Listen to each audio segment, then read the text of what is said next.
Welcome to Hatman Strikes Back Daily Boxing News. So following his second round TKO victory over Martin Bakole on the weekend, what next for Joseph Parker? Well, there are a number of names that people are floating out there. The first and most obvious would be Alexander Usyk. People are saying that Parker deserves that fight more than anyone because of the run of form he's on, because Usyk hasn't fought him before, and because he's not the one who pulled out of a fight on Saturday. That was Daniel Dubois. So people feel as though Dubois shouldn't get the opportunity to leapfrog Joseph Parker. That's how a lot of people see it. I'm not necessarily saying that I agree, but many people see it that way. They don't think Dubois should be leapfrogging the Joseph Parker fight and going straight in there against Usyk and getting that opportunity. They feel the opportunity should go to Joseph Parker. Well, I hear the argument, but the thing is, it's ultimately down to Alexander Usyk. You have to look at what's in it for him, not just in terms of finances, but legacy. Now, sure, fighting Parker, again, coming off a very good run, would give him a certain amount of kudos, but it wouldn't be undisputed. And part of the appeal for Usyk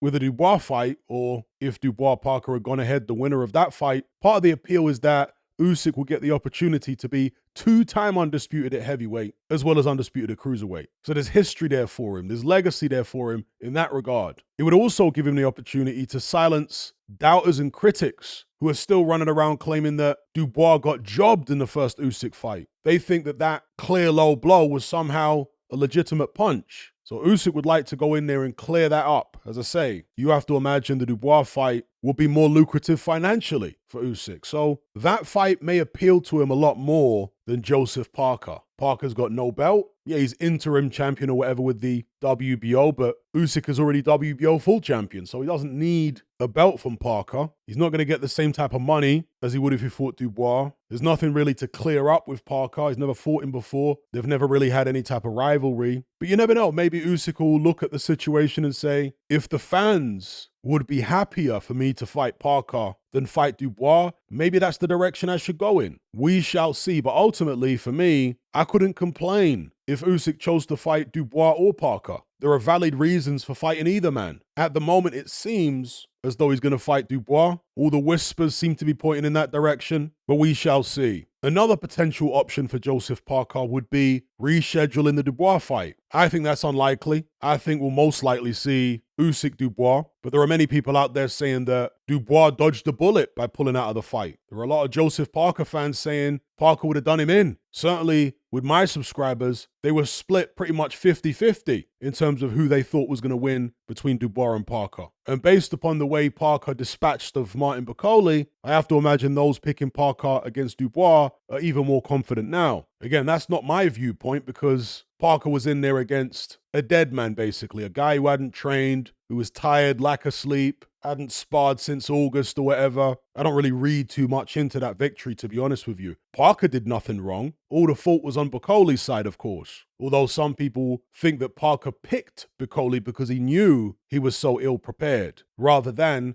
picking Lawrence Okolie, who lives in Dubai, trains out there in the Middle East, and would have been far more ready. But, hindsight is always 20/20. In any event, I can't see Parker Dubois getting rescheduled. If it does, it's all well and good. It's still a fight that I'd like to see. Another option for Joseph Parker that people are talking about would be an Anthony Joshua rematch. Now, to me, that fight is a possibility because Tyson Fury has quote-unquote retired, so that option is off the table for AJ. Parker may not get the opportunity to fight Usyk next because that might go to Dubois. So in the meantime, he's going to be hanging around twiddling his thumbs. So why not Parker and AJ fight each other? It should be relatively lucrative. I mean, the first fight was a stinker, partly because of the styles not really gelling, and partly because the referee didn't allow Joseph Parker to work up close. The appeal for Parker would be the chance for revenge, obviously, a big payday, and another scalp on his resume, or the chance to get another scalp on his resume, to further enhance this impressive run he's been on. And for AJ, of course, it would be an opportunity to become WBO interim champion, to redeem himself after getting blasted out by Dubois. So yeah, you can see the appeal for both sides. I reckon there's a decent chance of it happening. That might be the front runner, actually. Another option for Joseph Parker would be the winner of Dillian Whyte versus Joyce, because again, it would be an opportunity for revenge because both guys have beaten Joseph Parker in the past. If it's a good fight between Whyte and Joyce, then perhaps the money for Joseph Parker to fight the winner would be substantial also. And finally, another option for Joseph Parker would be Agit Kabayel. Now, there had been some talk of this fight following Kabayel's victory over Frank Sanchez and Joseph Parker's win over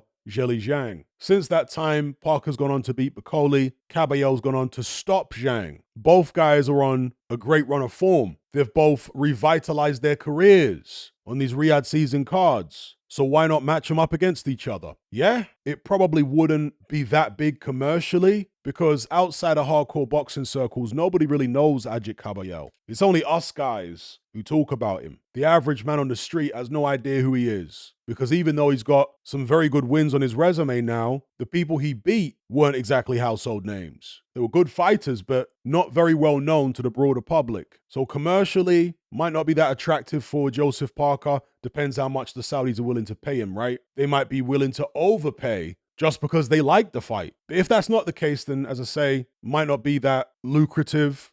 In terms of credibility, it's a great fight for both. And from a fan perspective, it's a very interesting style matchup. Both guys have some similarities, although when you compare their performances against Zheli Zhang, Kabayel, for me, was far more impressive. He showed his back foot in the first round, but decided, you know what? I can't afford to be on the end of Zhang's punches. When he's got time and space to get extension on his shots, he's far too dangerous. I got to gamble and take this fight to the inside, which is what he did from round 2. And other than getting dropped, I think it was in the 4th or the 5th, he was in full control, riddled Zhang's body and stopped him. Truth be told, he did a better job against Zhang than anybody. Certainly better than Hrgovic did, and a better job than Joseph Parker did. He never came close to stopping Zheli Zhang, never really hurt him in the fight. Whereas Kabayel exploited that horrendous stamina that Zheli Zhang has. He always fades down the stretch in fights. Well, Kabayel accelerated that fading with a relentless and very skillful body attack. You know, some people are going to look at what Kabayel did and say he just bowled forward and started throwing body shots. No, it takes skill, judgment of distance, hand placement, foot placement, angles to figure out how you actually enter the pocket against Zhang safely without getting clipped with anything big. You have to time your rushes. You have to time your entry. These are the subtle things that a lot of fans may not pick up on. So Kabayel showed a good boxing brain, good ring IQ, as well as the ability to throw left and right hands to Zheli Zhang's body. So yeah, he dispatched the big man from China far more impressively than anyone has before. That being said, styles make fights. Just because